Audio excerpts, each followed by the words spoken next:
always wonder what people are going to catch right as it goes live because I usually sit here like dancing or making faces Mhm. or I'll say something stupid. But now that we're live, welcome to the hump day. Snack and learn. We're here to shake up your day a little bit, give you something exciting to look at in the middle of the day, whether you're watching with us live or you're watching on replay. Welcome to Snack and Learn at the Profit Concierge Campground. I am so thrilled today to bring Rachel Elder to the table with me to have actually probably a couple of conversations.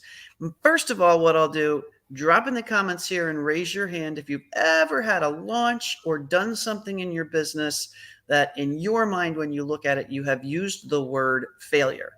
That failed. Rachel awesomely is going to jump on here and tell us about something she categorized as a failed launch. And we're just going to talk a little bit about what that means and how it happens. And we have company. I'm so Who's excited. That makes it so much yeah. fun. Is somebody you need to take care of it? Because we can. This is very No, she's with exciting. her sitter. She knows I'm in here. Yeah, that'll get you. Yeah. That'll get you. All right. Second thing, though, folks, Rachel is also a coach, a relationship coach, and a couples therapist. And she's passionate about building realistic and sustainable relationships. I want to talk to you about that as well. She loves helping you create the relationship you've been imagining and breaking it down in a way that it feels achievable, like it's another goal for you. And like so many of us, she is a huge believer in having it all and helping you believe that you can too. So, Rachel, first of all, welcome. Thank you. I'm glad to be here. Awesome. Whereabouts in the world are you, Waldo? Yes. I am in moody Seattle today. So we've That got is the a gloom and rain. that is a great adjective for Seattle from what I've heard. We're Mhm. talking about how it's pretty similar to the London weather. Oh yeah. Yeah, you Yes. gotta like rain. Very rainy. Maybe not as hot as London in the summer, but Okay. it's getting there. Yeah, I just don't know if I do well with that much cloud Yeah. and rain time. I purposely moved here. I moved here from Indiana to get away from the heat, and it was Seattle or Alaska. Oh So my goodness. I Okay, wanted cold and rainy and gloom.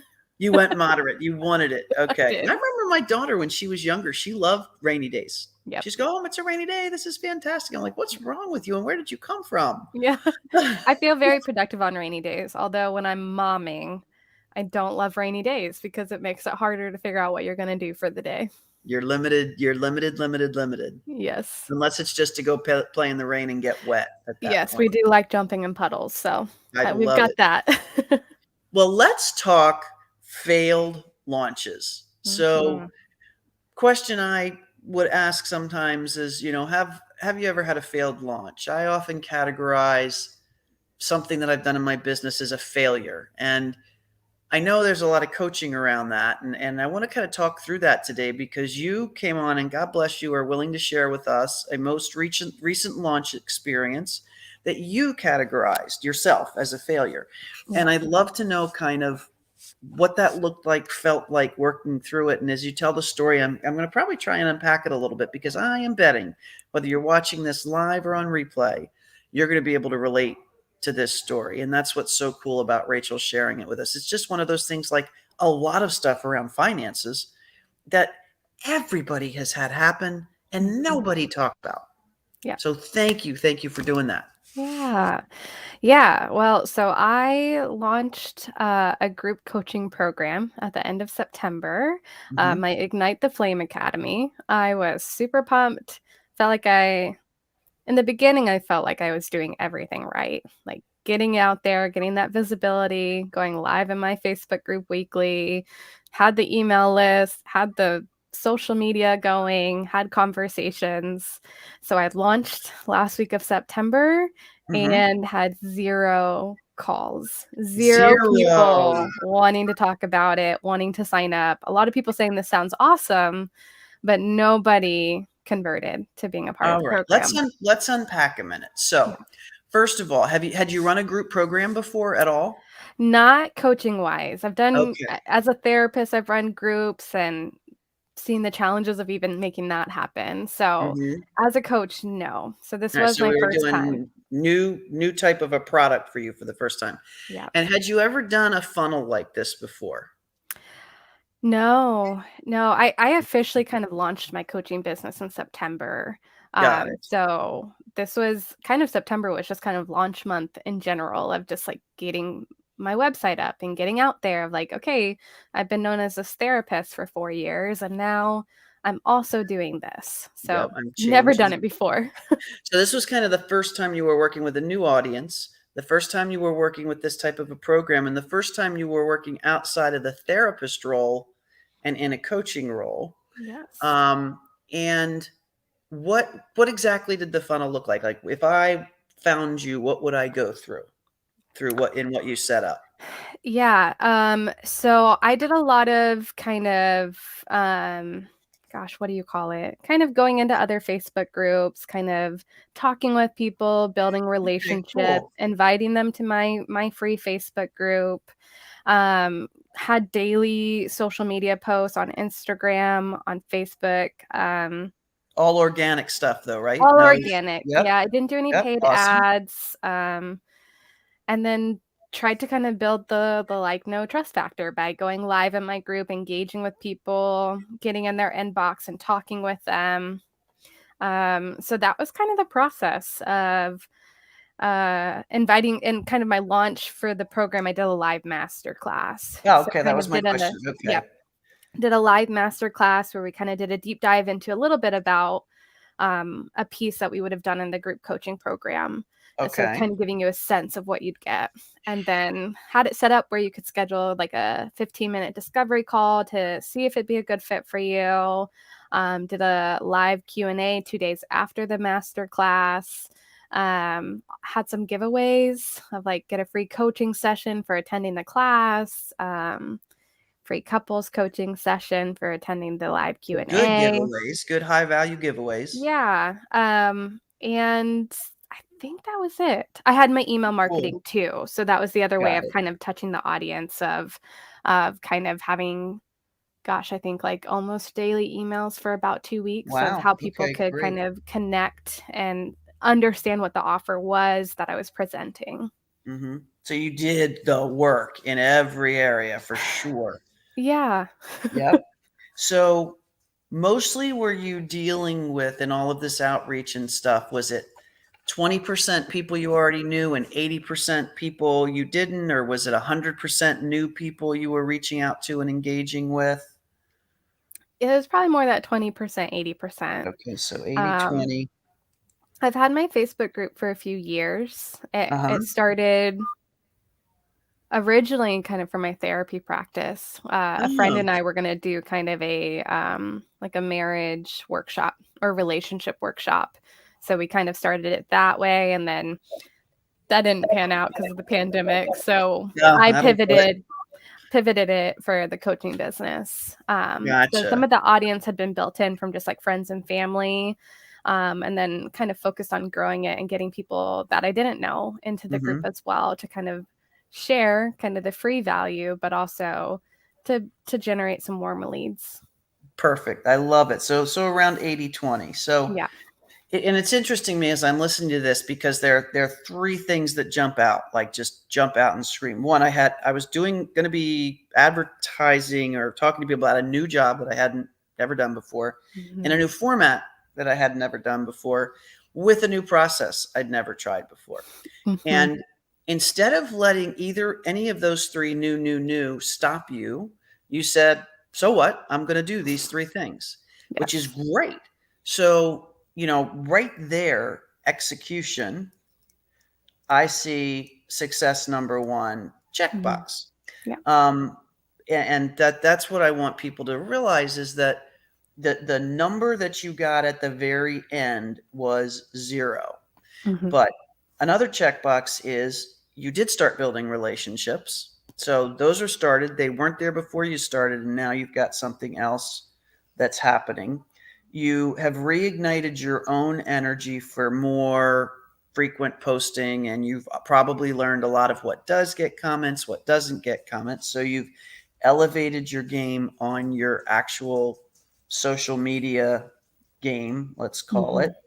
Um, so again, I got, 3 success check marks, right, already. And yet I want to first of all, at what point did you notice the crickets? So did you get people into the master class? Yes, I did get people. Okay. I think I had like 25 RCPs, and I think I had Wow. maybe like 8 to 10 people on the live class. Okay. Yeah. So another success is you know how to get people to a master class now. Mhm. So that process worked for that. Wow. I've Yeah. never had that many people come to a master class. Just hasn't happened. So huge success. So you got 8 to 10 people, and then during that process, you invited them to a call. Yes. Yep. Okay. Did any of them call at all? I'm trying to think. I don't think so. I Okay. had So 2 that was kind of the gap. yeah, I had 2 discovery calls for one-to-one coaching, kind of as I was talking about this launch. So for that, for me, was a big success to get to try Oh, that yeah. out. Oh, But I don't think I awesome. had any for the group coaching. So you had some one-on-one people Mhm. that evolved from this, built relationships, got the call on the table, all that. Cool. Yeah. So, another success. So, but the thing I want to know, because I'm guessing it feels very much like I have felt when this happened, when you got none of those calls, like what went through your head? What was the first thing that went through your head, and how did you process it? I think there was disappointment the first, even after the live class ended, of like not having like a link in my email, like so and so scheduled a consult. And like because I did the master class on Monday, so like Tuesday and Wednesday, still those crickets of like, okay, this sucks. Hmm. I was doing the manifesting of like, I want 25 people in this class. Like I went big, Yeah, I focus did all the myself. manifesting. Yeah, I did all the manifesting and 0 people. And so I was disappointed at first. Hmm. I, I'm a therapist by trade too. So I've done a lot of the personal development work. Hmm. So I think by like Thursday and Friday, I actually started to have a little bit more peace Hmm. of just like, okay, like I got out there, I tried this. It doesn't as much as I call it a failed launch, it didn't feel so extreme failure though. Hmm. And that's probably because I've had plenty of other failures where I've really been in the like throes of it of like this really sucks. Like that Hmm. imposter syndrome comes in and that kind of self-doubt. Yep. So definitely more self-doubt than I felt in quite some time. Yeah. But Even though you're trained to know and recognize it. yeah. But it was more of a, like, it didn't stay for as long as it has in the Cool. past because of, I attribute it to the work that I have done of, like, there are gonna be failures. We're gonna try things and they're not gonna go over well, but that Mhm. doesn't mean that we stop. Even though I did I'm have that moment of, like, maybe I'm done. I just need to do my therapy work, like, I'm good at that, like, Yep. this was I've invested some money into this, like, oh well, like maybe I just need to not do this, or maybe this is a Yep. bad idea. Let's start all over. Yep. Um, Oh my God. This yeah. I just so run down the same gamut of things. And Hmm. and I love that you talked about the self-doubt, because another checkbox I just put in the success column on this is that you had a chance to work that self-doubt muscle and improved over the last time it hit you. Yeah. And now the next time that pops up its ugly head, you're going to be able to deal with it. And I think that is one of those things, certainly consistently across all entrepreneurs, is self-doubt and imposter syndrome. Yeah. Every single one. And I'm talking about the ones that I talk to who are wildly successful in everybody else's eyes. Well, everybody who follows them, or they're contributing value to, but in their own eyes still, that I'm not an expert at this. What's going on? Well, Yeah. clearly you are, because people are using your services and their lives are changing. Hmm. And I think that's like one of the things that we forget when self-doubt hits in. And the reason I'm relating to this so much is I have never, ever, ever, ever had a cold lead launch that has succeeded. And I've been at this for 5 years. So I've tried advertising, I've tried organic, I've tried everything. And so what I did about 2 years ago probably was say, in my mind, I not consciously, that's never going to work for me. It's just not going to work. I'm different from every other entrepreneur in the world who's working online. I'm different. Hmm. And so I'm going to do what I love to do instead, which is build relationships and continue to get business through that long runway, blah, blah, blah, blah.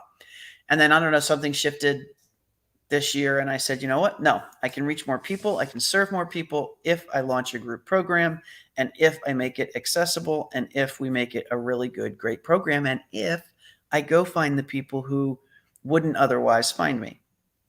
And so we're in the middle of a launch process and it'll probably happen the 1st of November. And I know it's like one of these things where even though I'm very hopeful and I'm manifesting in my head and I've got the right people and all the things, there is still that thing in the back of my head saying, this is not going to work for you. This is not going to work for you. And the way it's showing up that I want everybody to be aware of is in me finding or realizing me having all the great reasons in the world while the steps that I'm supposed to do couldn't get done today. Mm-hmm. It's a client call. It's a dog that's sick. It's Yeah.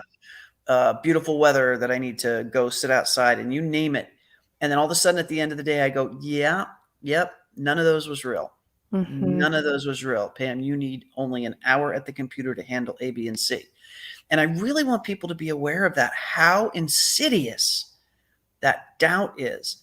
And what I admire about what you did and why I call what you did a success is you plowed through and did the things. You just said, I'm doing the things. And when you think about it, what is the worst thing that's going to happen? Well, the worst thing that's going to happen is nobody's going to sign up. Mm-hmm. So what? Yeah.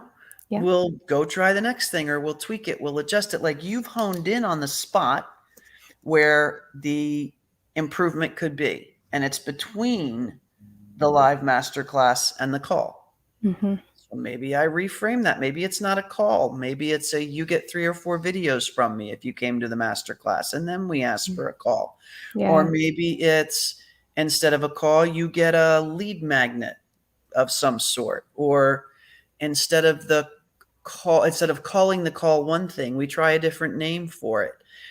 So you've honed in on a spot that's critical. You've managed to get people where you want them.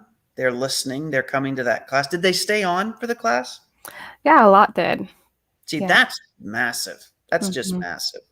So it's interesting because I think the thing I want to point out is this happens to everybody. You and I just Mm-hmm. happen to hit on one that just happened to you.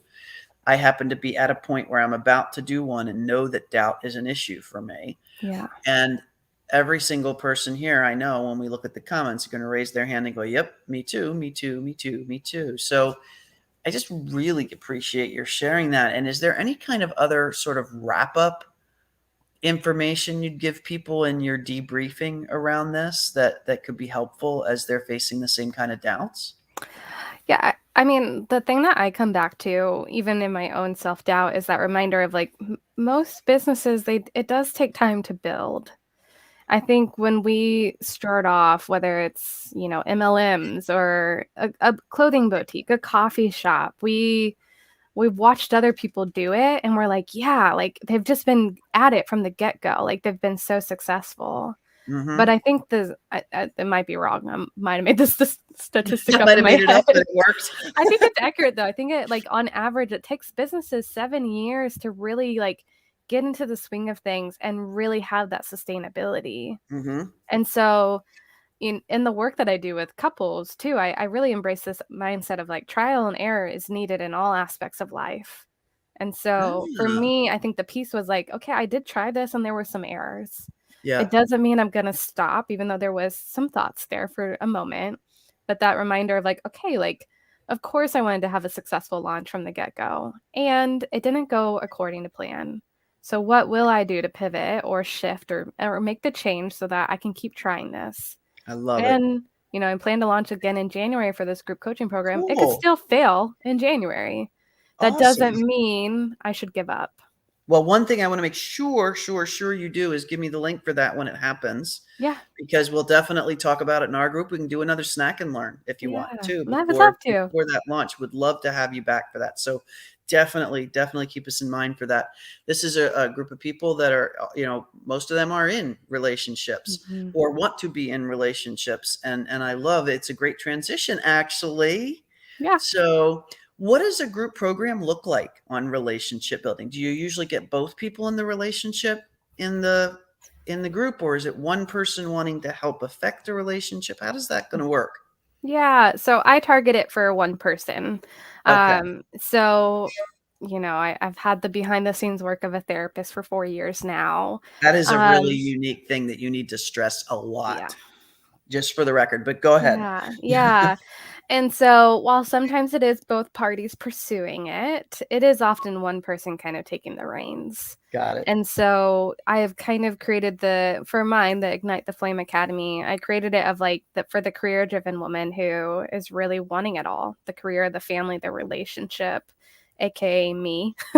Mhm. Like women who have that drive and ambition, but are really struggling. Like, how do I do it all without completely sacrificing a piece of my life?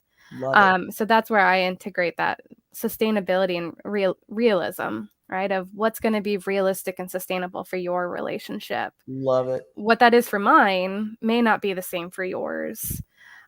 So it's the idea of one, in this case, I would be open to men, but I've kind of just marketed to career driven women joining this Mhm. group. And I've set it up for 6 months because I'm trying to highlight that change doesn't happen that quickly. It can, but sustainable change does take time. Mhm. And so the idea of the 6 months is that you are learning skills that you're implementing and trying out and really breaking it down so it works for your relationship.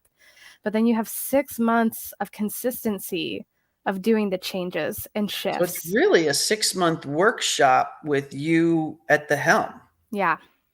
Yeah. Wow. So it's not like it's just 6 months to learn something. They Hmm. literally will get to trial and error Hmm. everything, that find out what works for them, what they can sustain, what resonates with them in Yeah. their relationship. Is it also for people who may not be in a relationship but want to be? Yeah. So the way I've structured it is the first 3 months are on communication, conflict, and connection.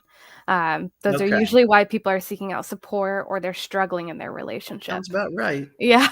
There are other Mhm. things, but those are usually the common denominators in most relationships. Yep. So for someone who isn't actively in a relationship, learning those skills right now can be so helpful. Yep. And they apply to not even your intimate relationship. It can apply to family, colleagues, friendships. It's That's an important thing to note. Like, so Mhm. for example, I'm in a work situation, even an office situation, and I don't get along with my office mate. Yep. When I was a leader in corporate, I had plenty of people working for me that decided they couldn't get along. Yeah. So if you're a leader in an organization and you have people who don't get along, this could be coaching for them. Yeah. I Yeah. love that. Because a lot of what I do teach is it's transferable, which is I think the nice Yeah. thing is that sure, like if you're in an intimate relationship, it's going to be super helpful, but you can Mhm. take what you're learning and apply it to other areas too. I love that. Even your family, if you have children, like you're going to shift it for a way that they can take it Yep. in, but what you're doing and what we teach and practice, you can apply it to all areas. Oh my gosh, I love that. And is it a process that you've developed from your therapy work essentially? Yeah, I've pulled in pieces from that work, kind of what I've Mhm. seen and observed of like here's where people struggle the most and Yep. here's what's really difficult. I mean, the biggest issue that people have is communicating and Hmm. how that leads to conflict. So we will speak or we will talk and our partner will respond back, but we don't always listen to what they're saying. Working on produce or creating our Coming own up with our response. next comeback? Yeah. Yeah, so Guilty as you charged. don't actually take in what's being said, or sometimes what you hear is actually not what your partner said. Oh my And god. it's I'm hard. such a perfect example of this because Deb and I will be in a discussion and maybe an argument, maybe just something she needs support in, and I'm like trying to solve the problem instead of listening to the problem. And I'm Yes.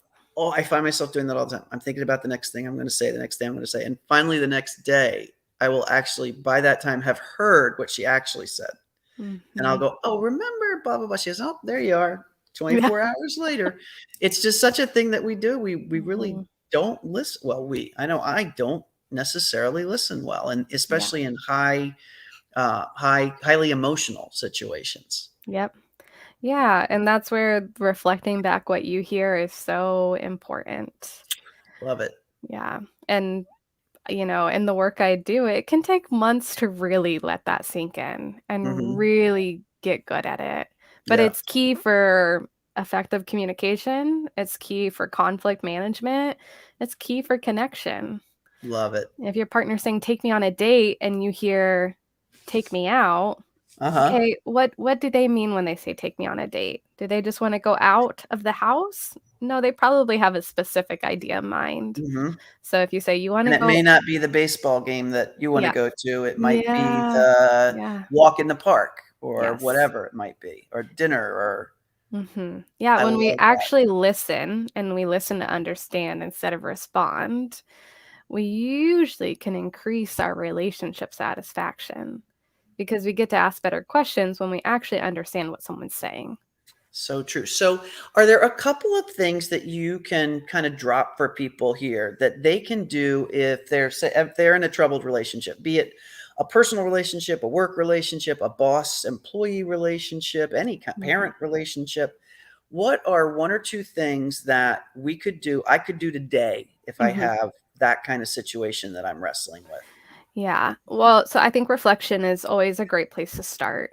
So, reflecting on what is actually going well in this relationship. So, we often want to start with what's not going well, but there's really an important piece of actually starting with the positive. So, I what's love that. And like actually, literally making a list. yeah, what's actually going well in this relationship, whether it's with your partner, your boss, a friend, what's going well? What do we like about it? What's the good? You know what I like about that too is despite the fact that that's a helpful thing to start with, that you say it also gets us into a gratitude mode. Mhm. I Yep. love that. Okay, Yeah. great. What's the Yeah. second thing? So then what could be going better? So there's also that intentionality of the question we're asking. We're not saying what's going wrong, what's the negative, what's the bad. We are saying what could be going better I because that's love going it. to allow you to make the change or shift that you need. Love that. Yeah. Because then, and with just those two steps on any bad relationship or any relationship you're classifying as bad right now, you can actually start to say, okay, first of all, step one here puts you in gratitude, and it gets you in the right frame of mind to keep reflecting. And then the second step is what could be going better. Not what could they do differently, what could I do differently, but what could be in the relationship going better. I love that. Yeah. And I wish I'd known that, especially when I was back in corporate days. And it was always somebody else's fault that, I'm going back to when I was young and sassy and knew everything, of course, because Mhm. at 20, you know everything, Yes. or I did anyway. I certainly Yeah. did. But if I had stopped to think about that, probably would have had a lot fewer burned bridges in corporate. So I Mhm. think that's really, really cool. Thank you for sharing those. And folks, what I challenge you to do here, go ahead and drop in the comments. Yep, qualifies for me. I've got a bad relationship. I can try these couple of things on and then try them. But even more importantly, if you are interested in getting a weekly relationship check-in guide, and remember, this isn't just for your spouse, husband, wife, girlfriend, boyfriend, whatever you call them. This is for a coworker, somebody you run into at the grocery store on a regular basis, your banker that you don't get along with, whatever it is. Think of that relationship where you've always got that kind of nagging thought in your head that, oh, Mhm. it's a gray cloud for you. Yeah. And go ahead and take these couple of steps today. Write down reflect for a hot minute and write down what's great about it. And then write down what could be going better. Start with those two things. And I can totally see how you're going to get your head in a better space about it. And once you start feeling better, everything changes. And then Mhm. hop onto Rachel's website and grab this check-in guide, which I am going to do. Even in a relationship of 30 years now, Yeah. there are always things we can do better in this relationship. And there Mhm. are always, like I was giving you the example, I don't listen very well in my most intimate relationship. Like, Yep. it's like, whatever, I can do it with my clients. I can't do it with my wife, or don't choose Yeah. not to. So I can't wait to see this guide, and you can be sure I'm hopping over to get it. And I just really want to thank you for sharing the experience of a quote unquote failed launch that's active and just happened, because Yeah. I know you're going to have a successful launch. And when you do, we're going to hear about that. And you're not going to be one of those people that never talked about the trial and error, which I Mhm. love. You'll always be able to come back to this interview, and I'm sure others, and say, hey, this is what it takes, folks. It takes that trial. It takes that I'm doing everything right and nothing worked. What happened moment Mhm. that you transform into, oh, yeah, I can learn from this. Guess what? Here's what went, same thing as we just talked about. Here's everything that went right. I was doing a new job, a new program, getting leads a whole new way. Mhm. And sure enough, I built relationships with people. I got more active on social media. I learned exactly where the problem point was in what I did. Check, check, check, check, check. So this becomes, it's a relationship with your funnel. Yes. And Yeah. probably the same checklist applies. So thank you for that. Yeah, of course. I That's the one thing is I wanna be real and authentic with people, I love it. not That's hide what we're behind about. the positivity of like, here's the perfect picture, but just say like, Mhm. this is real life too. That's what we're about in this group. And I'm so glad you're part of the Profit Concierge Yeah. Campground. Folks, if you have questions on quote unquote a failed launch, what that feels like, how to deal with it, if you want to share your example of one, we can all learn from it. So please feel free to jump into the comments. I'll make sure that we tag Rachel and she can give her feedback on it. But most importantly, if you're working on any relationship in your wife, jump on over and grab this check-in guide. And I make a commitment to you that when Rachel's ready for her next launch come January, we will have her back on for another snack and learn, because I'm sure her thinking about the whole thing will have evolved. Mhm. So we can talk about what you learned from this launch, what you're doing differently this coming time, and how we could potentially join in one of your master classes during the process. Yeah. Thank you. I would love to come back and share. Yay! Yeah. Awesome. Thank you. Everybody have a fantastic rest of the hump day. Thanks again to Rachel for joining us, and we will be back with more Snack and Learns, because what we're here to do is just share in each other's experiences and what we offer so that we can connect and continue to add value to each other across the board. So happy snack and learning and happy afternoon, everybody. Take care.